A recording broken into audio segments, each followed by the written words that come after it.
Jérôme, cette semaine, dans Parlez-moi d'IA, je suis allé à la rencontre d'une artiste, formatrice, qui s'est donnée pour mission notamment de sensibiliser et de mettre le pied à l'étrier à un maximum de personnes curieuses. Et elle m'a permis de venir assister à un de ses ateliers pour comprendre les motivations et le ressenti de ses stagiaires face à l'IA. C'est canon ça, mais pourquoi tu m'as pas proposé de venir ? Parce qu'il n'y avait qu'une seule place. Je suis désolé. Voilà, super, mais tu vas pouvoir poser des questions du coup, tu vois ? Ouais. Je suis sûr que ça va t'intéresser comme émission. Bon, c'est bon pour toi en régie ? Allez, c'est bon pour moi. Allez, on peut lancer, on y va. Parlez-moi d'IA. Mesdames et messieurs, bonjour. Je suis un super ordinateur Carl, cerveau analytique de recherche et de liaison. C'est une machine qui ressent les choses. On nous raconte n'importe quoi sur l'IA. Alors, qu'est-ce que tu en dis, Kit ? Moi, je n'en dis rien du tout. Que la créativité, elle reste du côté de l'humain. Bonjour à tous et à toutes, je suis Jean-Philippe Clément, bienvenue sur Parlez-moi d'IA. Cette semaine, je suis allé assister à un atelier de sensibilisation et d'initiation à l'IA générative.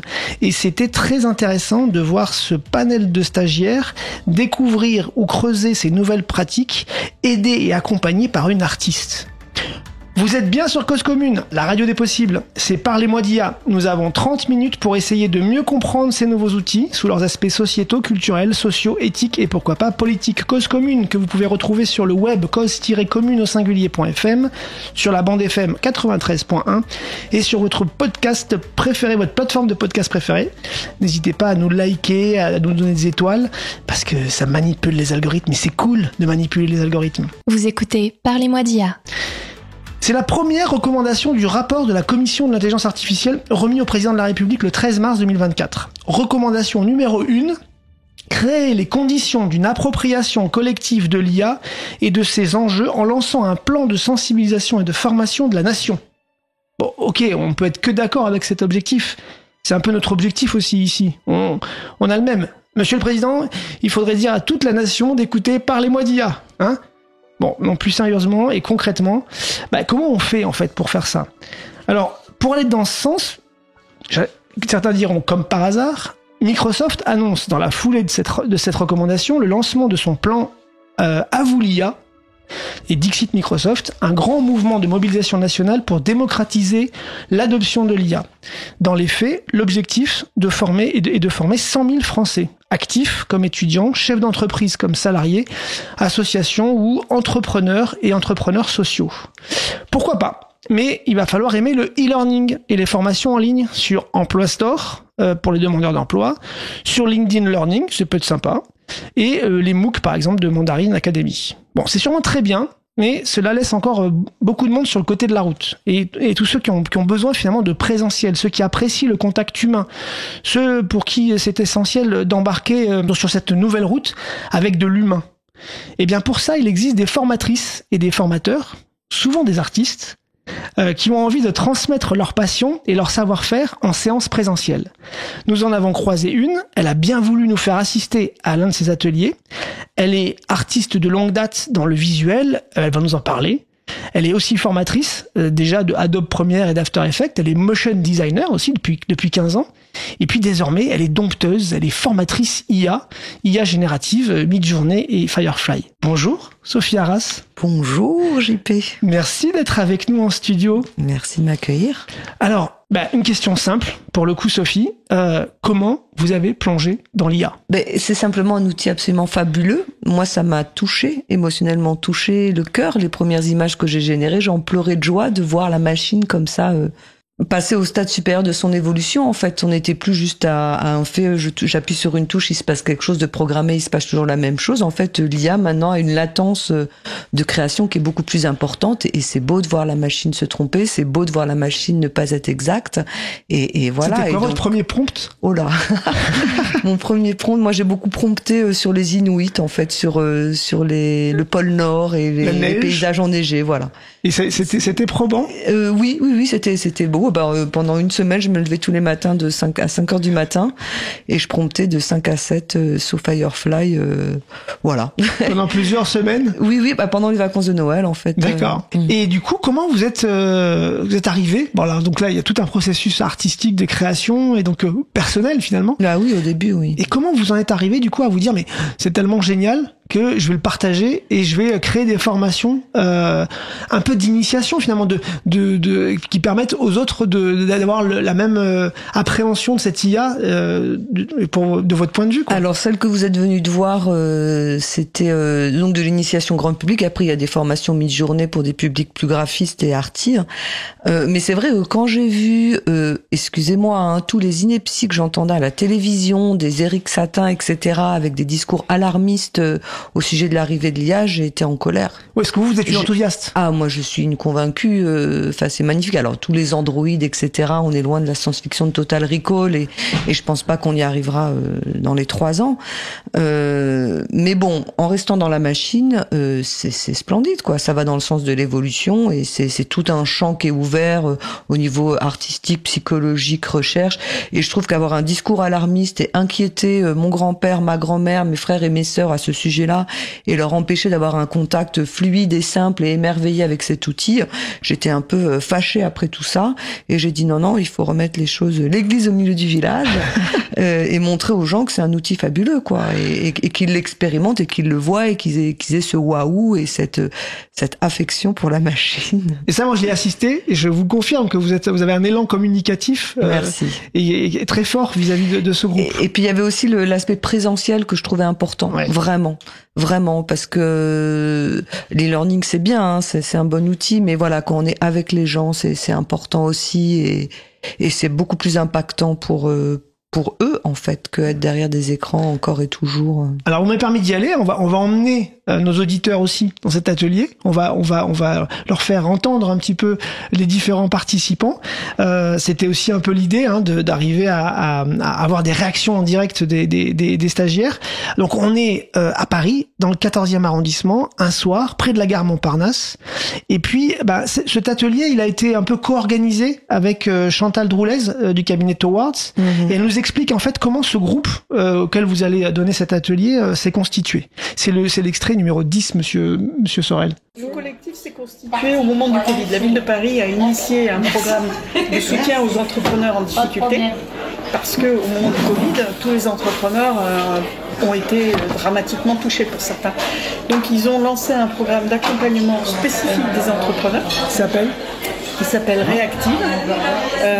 Donc il a démarré en 2021, il y a eu 3 années consécutives d'accompagnement. Nous, au titre de Towards Conseil, on a accompagné les 3 années et 3 fois 50 personnes, donc ça fait un 150 au total. L'accompagnement durait sur 1 année. Mais le collectif qui s'est constitué, in fine, les gens ont apprécié l'accompagnement et ils ont apprécié le fait de rencontrer leurs pairs. Donc vous, Sophie, en fait, vous avez fait votre formation devant ce groupe d'entrepreneurs. Voilà. Vous faites souvent cette formation devant ce type de public. Enfin, c'est un public particulier, les entrepreneurs. Là, je suis un peu. C'était la dernière bêta test d'IA Mon Amour, en fait. Ouais. C'est le nom de votre formation. C'est le nom de mon association, en fait, qui fait entre autres de l'initiation grand public. D'accord.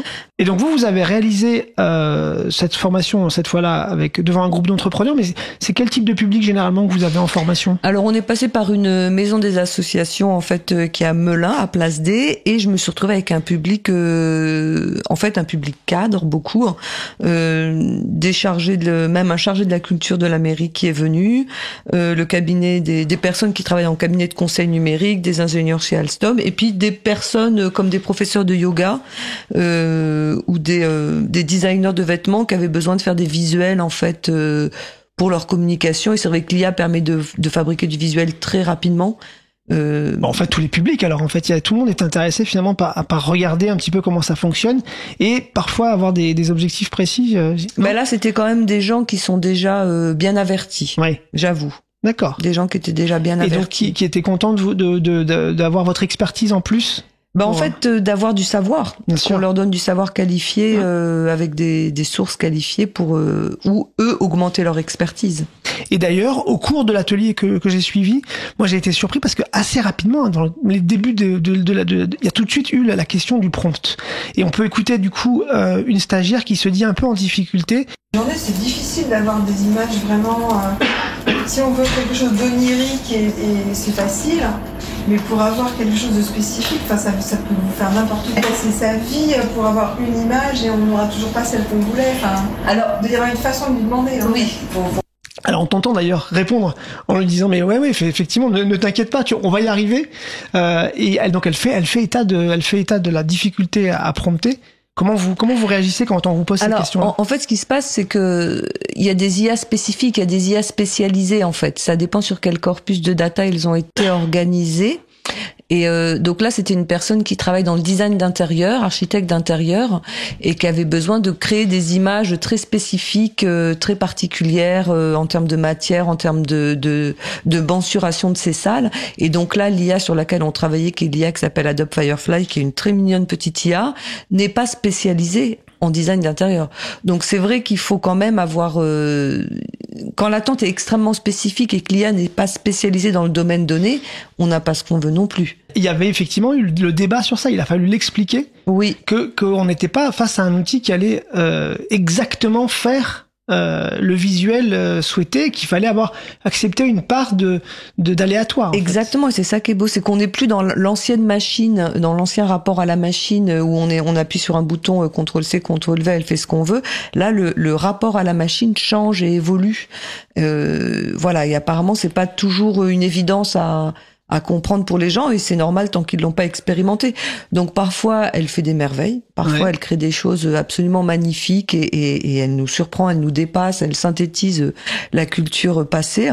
Et parfois quand la demande est extrêmement précise, elle n'y répond pas, dans le sens où elle n'est pas forcément spécialisée, elle n'a pas forcément été entraînée sur les corpus dédiés. Donc c'est vrai que ça, il faut y sensibiliser le public en fait. Et aussi. C'est dans cet aléatoire là qu'on retrouve finalement une part artistique dans la pratique de l'IA générative. Oui, tout à fait. On peut dire ça comme ça, en fait. Et du coup, cette part aléatoire, cette part artistique, c'est ce qui aussi te permet toi d'arriver à travailler avec ces IA génératives. Bah, créer des visuels que j'aurais même pas pensé avant et que j'ai jamais vu avant, et à créer des choses qui n'existaient pas en fait. Parce que l'IA, elle a une connaissance et une culture artistique immense, plus grande que moi. Hein. Tous les Botticelli, tous les Marc Herzberg, tous les Fabrice Hibert, elle a tout ça en stock. Elle connaît tout ça dans sa matrice. Moi, je les connais pas tous en fait. Et c'est à moi d'être assez judicieuse pour mixer les artistes entre eux. Hein. C'est du recyclage d'artistes. Oui. Et ça, vous avez l'occasion de leur expliquer à vos stagiaires? Alors, comme là, c'est des formations courtes de 3 heures, j'ai pas le temps de rentrer dans ce domaine-là, malheureusement. Mais c'est vrai qu'il y a débat, oui. Ouais. Et on fait une petite pause musicale sur après cette première partie d'émission. Gare Laban, notre programmateur musical, a bien compris que nous allions parler de création graphique et il nous propose d'écouter Mixing Paint de Human Interest. I'm getting jealous of the lovers on TV. I'm getting jealous of the lovers on TV. It feels like a lifetime, but it's barely been a week. I'm staying up too late when I should be asleep. I need to feel each single moment, 'cause it feels like a dream. Wake on the hours, restless and alone. Procrastinate by the addiction to my phone. I can't contain it, so you don't even down with the sickness when you can feel it in your bones.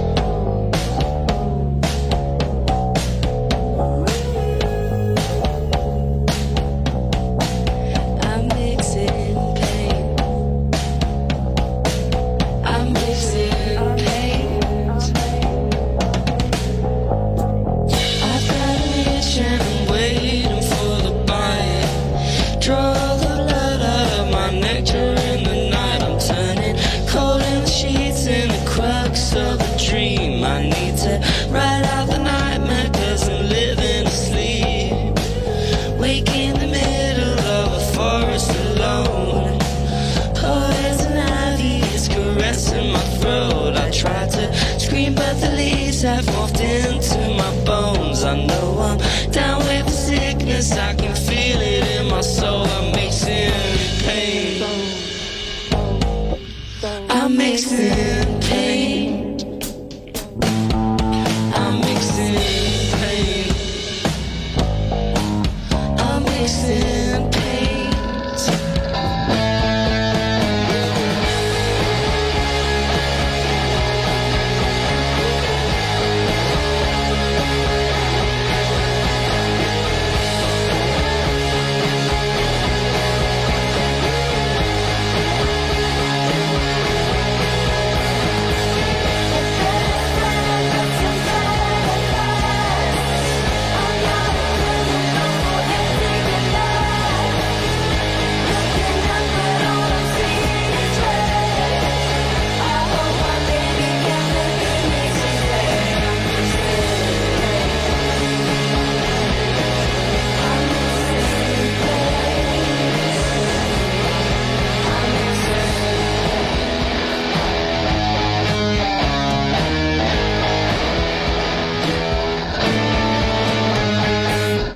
Merci Human Interest, merci Garlaban.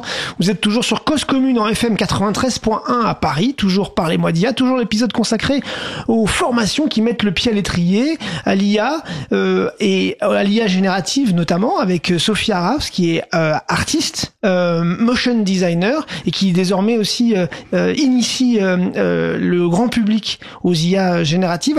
Elle a conçu un atelier d'initiation qu'elle propose globalement aux collectivités, aux associations, aux collectifs qui veulent accompagner leurs membres vers une meilleure compréhension dans la pratique des IA. Sophie, justement... Alors, est-ce que je peux poser une petite question? Mais bien sûr, Jérôme, c'est Jérôme qui prend la main. Ce que tu disais, Jean-Philippe, en introduction, c'est que vous, Sophie, vous voulez faire des formations en présentiel avec un rapport humain. Et en fait, la question que je me pose, parce que vous êtes artiste, vous, au départ, c'est est-ce que ces formations que vous faites en présentiel, les élèves, finalement, vous inspirent et vous accompagnent et vous aident dans un travail de création a posteriori ou pas? Alors là, sur cette typologie d'atelier de 3 heures, il n'y a pas... Non. Sur les formations plus longues que je donne, oui. Super. Et là, mais c'est pas mon intention, en fait, de base. Ouais. Et d'ailleurs, on va entendre ces stagiaires, si tu veux, et on va écouter notamment en fait la diversité des objectifs, parce qu'il y a des gens de différents horizons. Alors là, c'était essentiellement des entrepreneurs, mais ils venaient à chaque fois avec un objectif différent dans cette formation. Là, par exemple, on va pouvoir écouter Mareva, qui nous dit un petit peu pourquoi elle est là et qu'est-ce que ça lui apporte. Alors, j'ai créé une marque de vêtements personnalisables en ligne. Je voulais apprendre à créer des images en fait. L'IA c'est bien parce que ça donne de jolis résultats si on s'y prend bien et aussi ça fait gagner du temps. Et quand on est solopreneur, on manque de temps donc.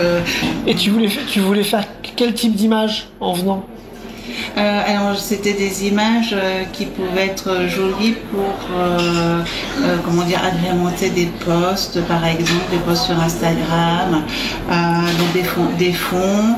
Alors les robes ou les vêtements, ce sont les vêtements de la marque, mais avec un joli fond, une jolie ambiance, atmosphère qu'on ne trouve pas forcément en se baladant dans la rue. Par exemple, j'ai déjà des images de vêtements, des photos de vêtements qui ne demandent qu'à avoir leur atmosphère.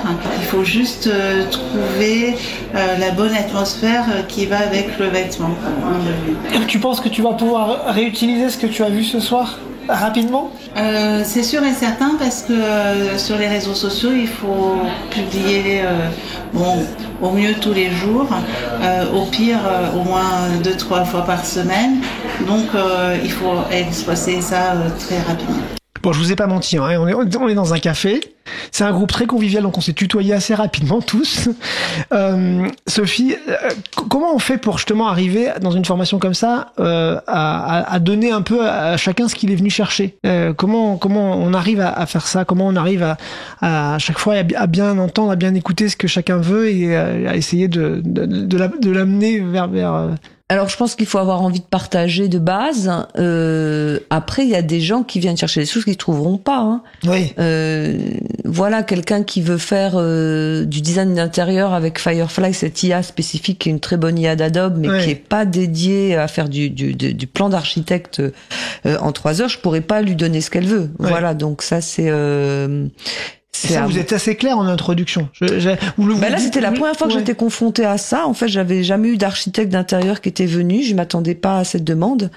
Et du coup, je pense que les prochaines fois, il faudra bien que je demande. Et si quelqu'un veut faire de l'architecture d'intérieur, je lui expliquerai bien qu'elle ne pourra pas faire de plan 3D avec voilà. Et vous expliquez d'ailleurs dans le cours de la formation ce que chacune des IA génératives peut ou ne peut pas faire. Notamment Firefly, il est pas très bon pour les personnages. Ouais. Il est excellent pour tout ce qui est paysage, graphisme, illustration, puisqu'il a été entraîné sur Adobe Stock, qui est une grosse base de données qui appartient à Adobe et ce qui lui permet d'ailleurs d'être gratuit. Ouais. Enfin d'être gratuit. Il est gratuit, mais de pas avoir de il n'y a pas de débat. Voilà, il n'y a pas de débat sur la propriété intellectuelle.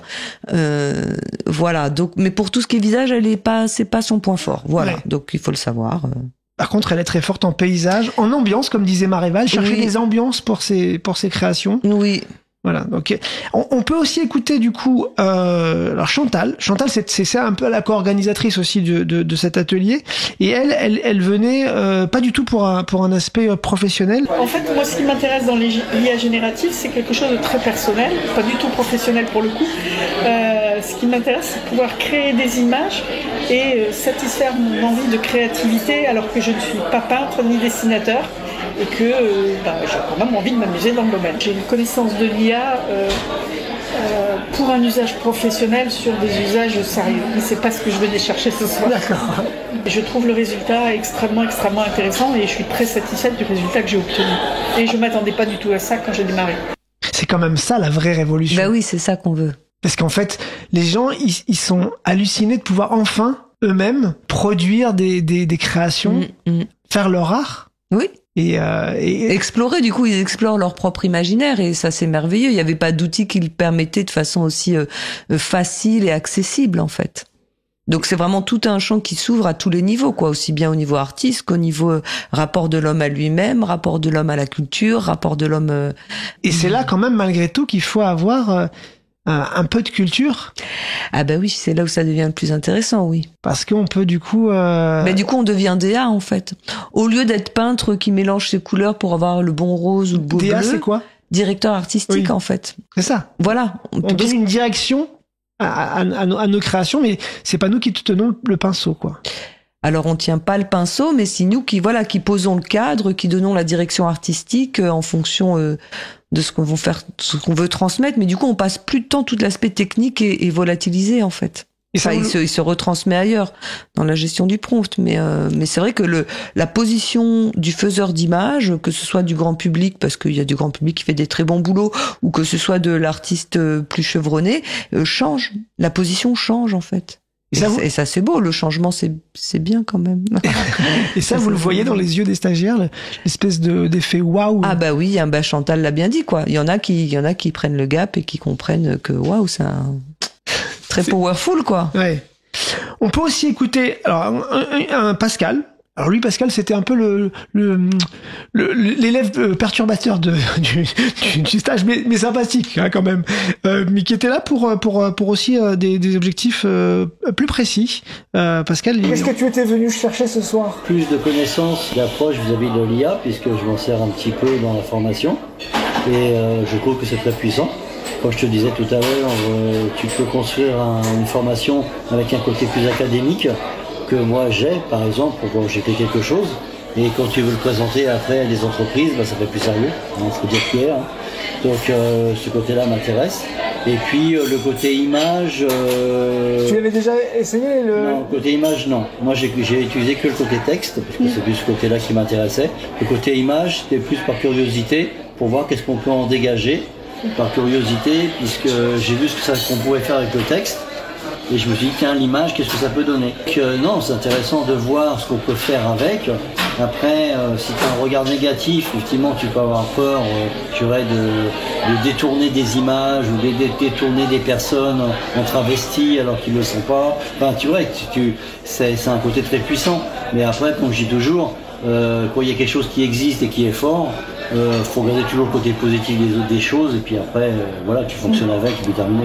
Oui, Pascal, lui, il connaissait ChatGPT, donc il l'utilisait déjà pour agrémenter ses formations, mais pas du tout. Donc, vous lui avez mis le pied à l'étrier sur les images, et il a créé des images. Il était très content de cette découverte. On voit bien aussi quand même que on est encore dans un moment de grande curiosité, où tout le monde vient découvrir, vient écouter, vient voir ceux qui savent, les experts, les artistes, ceux qui ont travaillé sur le sujet, pour découvrir. Ça, vous le sentez bien parmi les stagiaires Ah bah oui, de toute façon, dès que je dis dans des groupes que je travaille sur l'IA générative d'images, je précise, je suis spécialiste de l'image, j'ai toujours une ou deux personnes qui viennent avec des demandes spécifiques, en fait, comment est-ce qu'on fait ci, comment est-ce qu'on fait ça, et c'est tant mieux, quoi. Tant mieux. Et il a parlé aussi tout de suite des deepfakes, quoi. Il a parlé tout de suite des créations que l'IA va permettre, qui posent question. Alors il faut pas oublier que sur Facebook, en fait, l'IA permet justement de bloquer les deepfakes. Oui. L'utilisation de l'IA a permis de décupler la capacité à justement stopper les deepfakes. Et je pense que l'IA devient plus un allié qu'un agent perturbateur. Oui, elle peut produire des deepfakes, mais après, si les robots, les algorithmes sont bien entraînés dans les réseaux, en fait, elle bloque tout ça.